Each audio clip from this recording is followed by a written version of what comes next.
दोस्तों आज हम एक्सप्लेन करने वाले हैं हाल ही में आई हुई मूवी थोरारुम को। यह मूवी अभी तक हिंदी में डबिंग नहीं हुआ है, इसीलिए थोड़ा समझने में देरी हो गया है। तो चलिए दोस्तों अब हम कहानी को शुरू करते हैं। तो मूवी के शुरुआत में हम काफी ज्यादा पुलिस, एम्बुलेंस और कार को देखते हैं। वह सभी जंगल के अंदर लोगों के जान बचाने के लिए जा रहे थे, क्योंकि पिछली रात जंगल में अर्थक्वेक आया था और जितने लोग वहाँ थे वह सभी लोग अर्थक्वेक के शिकार हो गए थे। इसीलिए पुलिस सभी को निकाल कर एक ही कक्का एम्बुलेंस से हॉस्पिटल भेज रही थी। तभी उसी में से एक पुलिस ऑफिसर को कुछ ऐसा दिखाई देता है जिसे वो देखकर उसका होश ही खो बैठता है। फिर उसके बाद यहाँ से मूवी पास्ट में चले जाते हैं। फिर हम एक सरमुखे नाम के व्यक्ति को देखते हैं जिसकी जिंदगी अपने परिवार के साथ मस्त बीत रही थी, जहाँ सनमुखन मेहनत से पैसे कमाता था और उसका परिवार अच्छा से चल रहा था। अगर परिवार की बात करें हम तो सनमुखन के परिवार में उसका बेबी ललिता और उसका बेटा बॉबी और उसका एक बेटी है जिसका नाम है माया। साथ में हमें यह भी पता चलता है कि सनमुखन अपना कार को अपना जान से भी ज्यादा प्यार करता था, क्योंकि उसका वही रोजी रोटी थी, इसीलिए उसको जरा भी आंच नहीं आने देता था। सनमुखन के पास उसका मास्टर के कॉल आता है और वो कहता है कि मुझे तुमसे बहुत ही मिलने का मन कर रहा है। असल में बचपन में सनमुखन को यही ने पढ़ाया था। फिर सनमुखन यह बात सुनकर काफी ज्यादा इमोशनल हो जाता है और कहता है कि मैं जरूर आऊंगा। थोड़ी देर के बाद बॉबी अपने दोस्तों के साथ कार से आता है और जहां पर ललिता उनके दोस्तों के काफी ज्यादा खातिरदार कर रहे थे। फिर सनमुखन के एक दोस्त उसे बाहर ड्रिंक करने के लिए बुलाता है। फिर सनमुखन अपना बीवी के बिना बताए ड्रिंक करने के लिए चला जाता है। सनमुखन जैसे ही दुकान से दारू खरीद रहा था उसी समय उसका बेटा और उसका दोस्त भी दिखाई देता है, जो सनमुखन के कार को लेकर काफी ज्यादा तेजी से कहीं जा रहे होते। यह देखकर सनमुखन काफी ज्यादा हैरान हो जाता है और वह उन लोगों को पीछा करने लग जाता है। फिर बॉबी सनमुखन को देखता है और काफी ज्यादा वह टेंशन में हो जाता है। इसी के घबराहट में बॉबी का दोस्त कार को एक जगह पर ठोक देते हैं। सनमुखन गुस्से में बॉबी को एक झापर खींच देता है और जल्दी से अपना कार को लेकर गैरेज में ठीक कराने के लिए चला जाता है। वहाँ मन्या नाम का एक लड़का सनमुखन के गाड़ी को ठीक कर रहा था। तभी सनमुखन का बॉबी का फिक्र होने लग जाता है और उसको सॉरी बोलने के लिए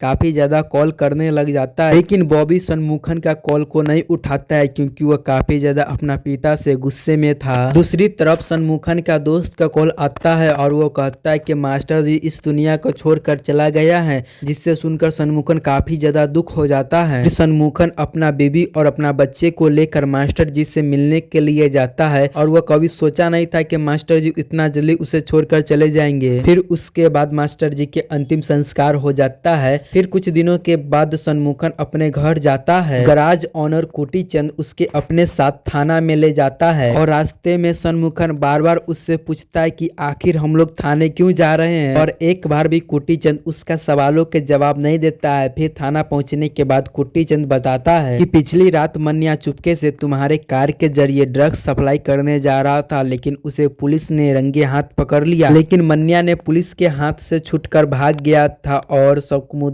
के कार को पुलिस ने अपने कब्जे में कर लिया था। यह सुनकर सनमुखन काफी ज्यादा हैरान हो जाता है। फिर सनमुखन और कुटी चंद एक ऑफिसर से जाकर बात करता है, लेकिन बैनी उसके कार को देने से साफ मना कर देता है। तो अब सनमुखन भी सोच में पड़ जाता है कि वो अपनी कार वापस कैसे अब लाएगा। रात को सनमुखन और कुटी चंद मिलकर मन्या के घर पे जाते हैं। वहाँ पर मन्या के पिता कहता है कि हम लोग काफी समय से मन्या से बात नहीं करते हैं, वह हमारे लिए मर गए हैं। फिर सनमुखन और कुटी चंद को गुस्से में वहां से भगा भी देते हैं। फिर यह दोनों आपस से पुलिस स्टेशन में आते हैं। फिर वहां पर एक आदमी उसे बताता है कि अगर तुमको कार लेना है तो बैनी को पैसा देना पड़ेगा, लेकिन सनमुखन के पास रिश्वत देने के लिए पैसा नहीं था और सनमुखन के काफी मनाने के बाद भी बैनी वह नहीं मान रहा था। उसी समय सनमुखन जबरदस्ती अपना कार को लेने के लिए पार्किंग में चला जाता है और तभी बैनी ऐसा करते हुए उसे देख लेता है और सनमुखन को धक्का देकर उसे वहां से भगा देता है। फिर रात में सनमुखन को अपना कार को बहुत ही ज्यादा याद आ रहा था, क्योंकि उसी से उसका रोजी रोटी भी चलता था। इसीलिए वह सोच लेता है कि वह कैसे भी कर अपना कार को लाकर ही रहेगा। उसके बाद सनमुखन दोबारा से थाना में जाता है और अमकी बार उसको इंस्पेक्टर जॉर्ज दिखते हैं। फिर जॉर्ज के जाकर सारी बात बता देते हैं। जॉर्ज भी इसका पूरा बात सुनकर उसको कार देने के लिए तैयार हो जाते हैं, मगर बैनी सनमुखन को कार को लौटाना नहीं नहीं चाहता था, लेकिन हालांकि बैनी जॉर्ज को बात को टाल नहीं सकता था और इसी वजह से सनमुखन को अपनी कार वापस मिल जाता है और वह बहुत ही ज्यादा खुश हो जाता है। फिर सनमुखन अपनी कार को लेकर जाने ही वाला था, तभी जॉर्ज उसे कहता है कि आज मेरी दोस्त की बेटी की शादी है, क्या तुम मुझे शादी में छोड़ दोगे? फिर सनमुखन बात मानकर जॉर्ज और बैनी को उसके शादी में छोड़ने के लिए मान जाता है और ले जाने लगता है। फिर रास्ते में बातचीत हो रहा था, तभी जॉर्ज सनमुखन से कहता है कि मेरा बेबी का मौत काफी समय पहले हो चुका है, तब से लेकर आज तक मैं अपना बेटा का ध्यान रखता हूँ। और यहाँ सनमुखन भी अपने परिवार के बारे में सब कुछ बता देते हैं। फिर थोड़ी देर के बाद वो लोग शादी में पहुंच जाते हैं। फिर जॉर्ज वहाँ पर एंजॉय करने लग जाते हैं और साथ में सनमुखन को ड्रिंक करने के लिए कहते हैं, लेकिन सनमुखन साफ मना कर देते हैं। फिर मस्ती करने के बाद जॉर्ज उससे कहता है कि मेरा एक ऑफिसर का फार्म हाउस पास में ही है, इसलिए तुम मुझे सुरेश के फार्म हाउस पर लेकर चलो। शत्रुघ्न का मन थोड़ा भी जाने का नहीं था, लेकिन वो जॉर्ज को मना भी नहीं कर सकता था। फिर जॉर्ज, बैनी, शत्रुघ्न मिलकर फार्म हाउस पर जाने लग जाते हैं। हालांकि सुरेश का फार्म हाउस जंगल के बीच में था और जाते समय जॉर्ज ने शत्रुघ्न को एक राज बताया और बात सुनते शत्रुघ्न का पैरों तक जमीन खिसक जाता है। असल में जॉर्ज शत्रुघ्न से झूठ कहा था, क्योंकि जॉर्ज और बैनी जंगल में एक लड़के को लाश को दफनाने के लिए आया था। जॉर्ज बताता है कि सुरेश के बेटी के एक लड़का काफी समय से परेशान कर रहा था, इसीलिए सुरेश गुस्से में उस लड़का को जान से मार देता है। यह सब बात सुनने के बाद शत्रुघ्न का दिमाग खराब हो जाता है और उसको समझ नहीं आता क्या वो क्या करे। फिर शत्रुघ्न जॉर्ज से कहता है कि मैं इस गलत काम में मैं तुम्हारा कुछ भी साथ नहीं दे सकता हूँ। फिर जॉर्ज कहता है अगर तू मेरे को साथ नहीं देगा तो मैं तुझे ड्रग केस में अंदर करवा दूंगा। फिर शत्रुघ्न के पास कोई भी चारा नहीं था, फिर शत्रुघ्न उसका बात मान लेता है। फिर उसके बाद जॉर्ज, चेरी और शत्रुघ्न मिलकर उसको लाश को जंगल में दफना देता है। शत्रुघ्न इस पर ज्यादा ध्यान नहीं दे रहा था और फिर इस रास्ते में सोचते सोचते घर जाने लग जाता है और एक तरह से सनमुखन भी गुनहगार था। फिर अगले सुबह सनमुखन घर आता है, जहाँ उसकी पत्नी ललिता ने कभी भी इतना उदास नहीं देखा था। ललिता ने पहली बार अपना पति को इतना टेंशन में देखा था। फिर सनमुखन अपने कार को डिक्की को खोलता है तो वो देखता है कि उस डिक्की में काफी ज्यादा खून लगे हुए होते हैं। तभी उसका पति ललिता आता है तो सनमुखन कार को डिक्की को बंद कर देता है। हालांकि यह बात सनमुखन को दिमाग में बार बार आता था। फिर अगले रात सनमुखन जॉर्ज से बात करने के लिए थाना में जाता है। जॉर्ज उससे कहता है कि तुम उस रात को एक बुरा सपना समझ के भूल जाओ, तुम्हें इसी में ही भलाई है। साथ में उसे धमकी भी देता है कि अगर यह बात तुमने किसी को भी बताया तो मैं तुम्हारे परिवार को मार भी दूंगा। सनमुखन यह बात सुनकर चुपचाप अपने घर पे चले आता है। फिर ललिता उससे पूछता है कि आखिर तुम्हें हुआ क्या है, तुम इतने दुख में क्यों बैठे हो? जिस पर सनमुखन गुस्से में कहता है कि मुझे कुछ भी नहीं हुआ है और तुम अपने काम से काम रखो। यह बात सुनकर ललिता बहुत ही ज्यादा दुख हो जाती है, क्योंकि आज से पहले सनमुखन ललिता को ऐसा बात कभी भी नहीं बोला था। फिर जाकर ललिता उसको शांत करता है और कहता है कि मैंने आज तुमको कपड़ा पर खून देखा है। यह बात सुनने के बाद सनमुखन उस कपड़े को लेकर रात में जला देता है। फिर उसके बाद सनमुखन अपने बेटे से मिलने के लिए हॉस्टल में जाता है। फिर वहाँ के एम्प्लॉय बताता है कि बॉबी काफी समय पहले ही वहाँ से जा चुका है और वह काफी समय से भी नहीं आया है। यह बात सुनते सनमुखन को दिमाग में बॉबी का चिंता सताने लग जाता है और बॉबी के दोस्तों के भी उसके बारे में कुछ भी नहीं पता था। इसलिए सनमुखन अपना बेटा के गुम हो जाने के कंप्लेन पुलिस स्टेशन में लिखवाने के लिए जाता है। फिर थाने के बाहर अपना बेटा को बाइक को देखता है, जिसे देखकर उसे कुछ भी समझ नहीं आ रहा था। फिर सनमुखन जल्दी से उस जंगल में जाता है जहाँ जॉर्ज ने उस लड़के को लाश को दफनाया था, कि वह कुछ न कुछ महसूस कर रहा था। फिर सनमुखन का उस लड़का का गिरा हुआ पर्स मिलता है। फिर वह पर्स को देखने के बाद सनमुखन का पैर तक जमीन फिसल जाता है, क्योंकि वह लड़का कोई और नहीं बल्कि सनमुखन का बेटा बॉबी ही था। यह देखने के बाद सनमुखन काफी ज्यादा रोता है और क्योंकि उसी के सामने उसको बेटा को मार को दफनाया था। सनमुखन पूरी तरह से टूट चुका था। फिर सनमुखन रात के समय सुरेश से मिलने के लिए उसका फार्म हाउस पर जाता है। फिर सनमुखन सुरेश से पूछता है कि तुम उस रात किसका लाश को दफनाया था?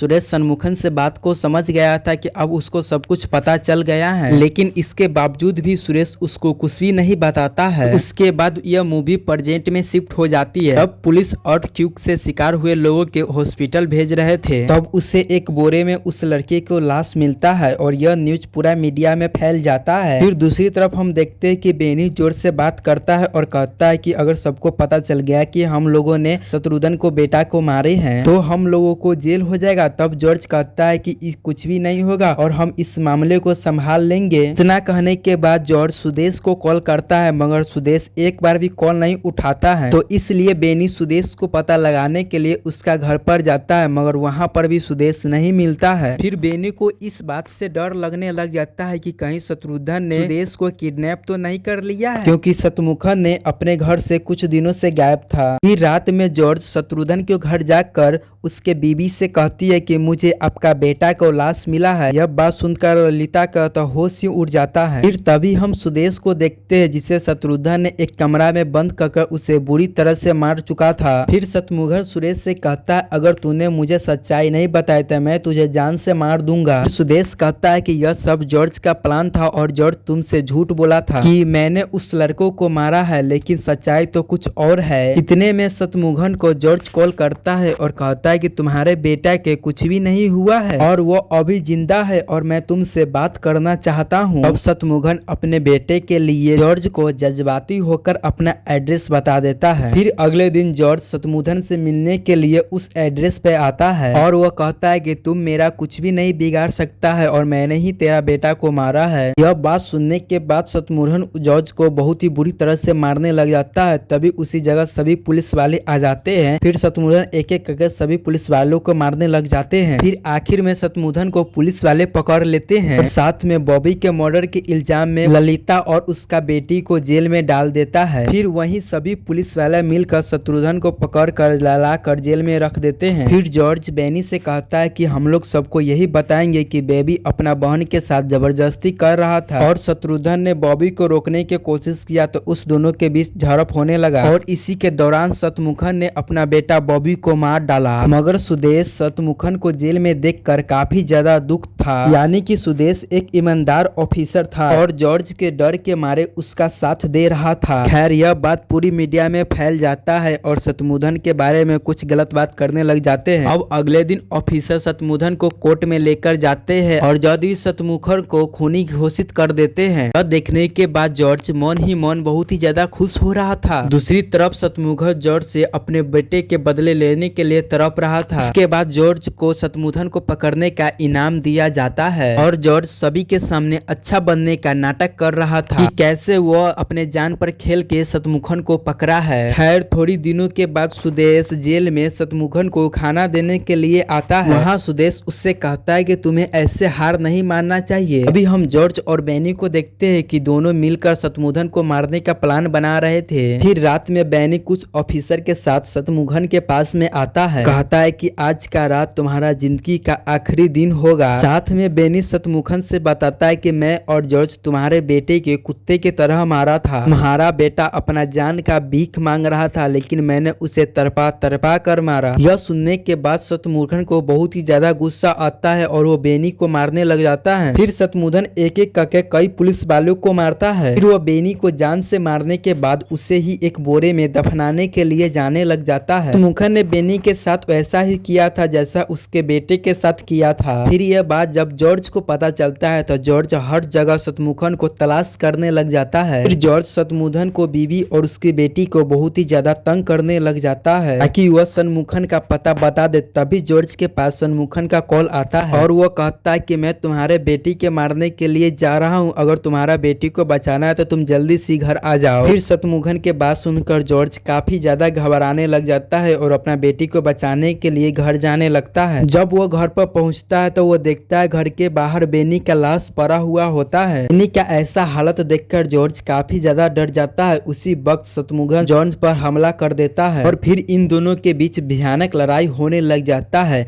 और इस लड़ाई के दौरान शत्रुघ्न जॉर्ज को बहुत ही खतरनाक मार मारता है और फिर लास्ट में जॉर्ज को जान से ही मार डालता है। फिर जॉर्ज के बेटी अपने पापा को ऐसा मौत देखकर काफी ज्यादा रोने लग जाती है। फिर हमें यहाँ पर एक सच बात पता चलता है, बॉबी और जॉर्ज के बेटी आपस में प्यार करते थे। फिर इसके बारे में जब जॉर्ज को पता चला तो वो अपने फैमिली को इज्जत बचाने के लिए वो बॉबी के पहले तरपाया और फिर उसको जान से ही मार डाला और इसका लाश के शत्रुघ्न के ही कार में छुपा दिया और उसी के साथ जाकर इस लाश को दफना भी दिया था। खैर अपने बेटे के मौत के बदला लेने के बाद शत्रुघ्न को चैन का सांस मिलता है, मगर फिर भी शत्रुघ्न को अपना बेटा को बहुत ही याद आ रहा था। फिर दूसरी तरफ ललिता भी अपना बेटा को लाश को देखकर जोरों से रोने लग गया था। फिर उसके बाद शत्रुघ्न खुद ही जाकर सिलेंडर कर देता है। फिर वहाँ पर एक रिपोर्टर पूछता है कि आपने अपने बेटा को क्यों मारा। फिर इस पर शत्रुघ्न कहता है कि मैंने अपना बेटा के नहीं मारा है बल्कि अपना बेटा के मारने वाला कातिलों के बदला लिया है। फिर उसके बाद यहाँ पर सारा पब्लिक को सच्चाई पता चल जाता है और इसी के साथ यह मूवी खत्म हो जाता है। दोस्तों आपको यह मूवी कैसा लगा है हमको कमेंट करके जरूर बताइएगा और आप अगला किस मूवी का एक्सप्लेनेशन जानना चाहते हो वो भी कमेंट करके जरूर बता दीजिएगा। जय हिंद जय भारत।